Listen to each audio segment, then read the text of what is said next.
It's always kind of disappointing when you're looking for something vegetarian and you want a sandwich or burger, and you only have one or two options, which are not even sounding creative, because there's so much you can do with a veg burger, just like this one. These are some fun veg potato sliders, which you can absolutely love.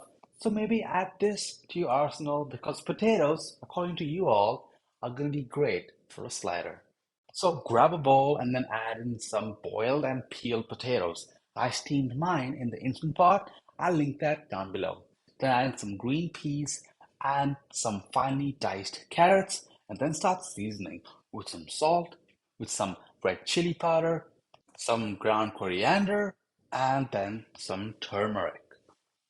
And then add in some rice flour. Now that's gonna really help bind the patties so that they keep their form, don't break apart while frying, and it'll help absorb any excess water in the potatoes to avoid stickiness while working with this mix. Now grab a masher and start mashing away and start mixing it as well until everything is well combined.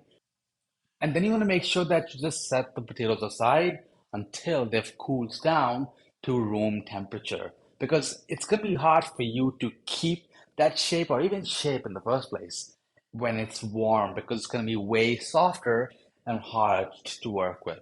And once they're ready, the idea is to divide this up into eight equal portions. There's a number of ways to go about it. You can measure the whole thing and then divide that by eight, get eight equal portions. That takes extra time, but you can choose to just roughly divide them into eight portions, start boiling them up, and just adjust by adding or removing potatoes just to make sure everything feels the same size. That's what I did.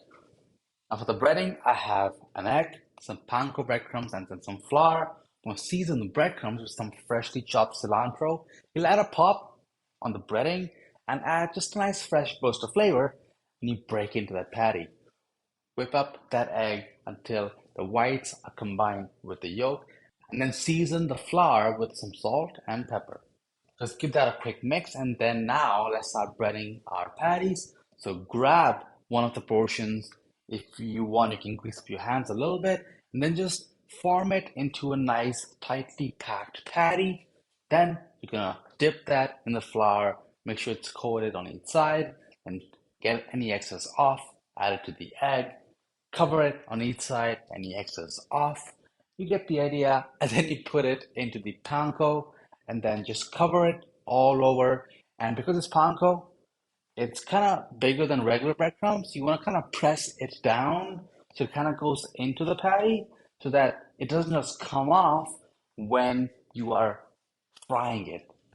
And this likely is the most tedious part of the entire process, making all the portions. And personally, I would avoid freezing potatoes. I have tried that in the past, and defrosted potatoes never have the exact same texture as they should.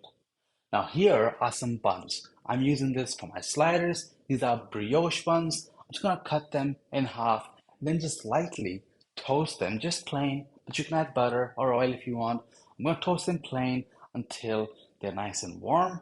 And in the meanwhile, I have some oil heating over here for my frying. Damn. So carefully place all of those patties into the oil. Make sure your hand always is going away from you and not towards your face so that you avoid any splashes. And then just make sure you turn it every so often to make sure each side is getting colored evenly. You don't want this to get too brown.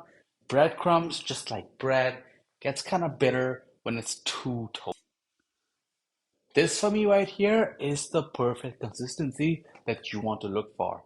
Just a perfect, bright, orangish, golden brown.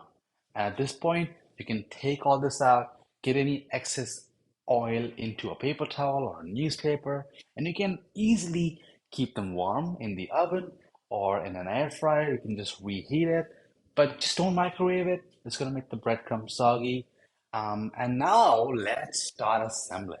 So the spicy mayo that we made earlier, well, we're using it right now. So on the bottoms, add in some of your mayo, then some thinly sliced onions, then some of your potato patties on all of those bottoms. Then tomato, cucumber. You can pickle the cucumber. That's gonna be great as well. And then top it with the bun tops, which are also layered with spicy mayo. Now you have to kind of secure them with a skewer. You have to secure sliders with skewers because well, they do slide around and they're small and usually they're very tall and our mouths usually have to kind of work around them. So make sure you have fun with it. For me, this one is special because it's inspired from my favorite burger from McDonald's India, Aloo Tikki Burger. And if you're a vegetarian, it's going to be a delight for you because of all the various options. Now, if you want more videos just like this, then you have to hit subscribe. Let me know if there's something special that you want to see. And if you like this, then you'll like my McSpicy Paneer Burger. So go check that out. Bye, y'all.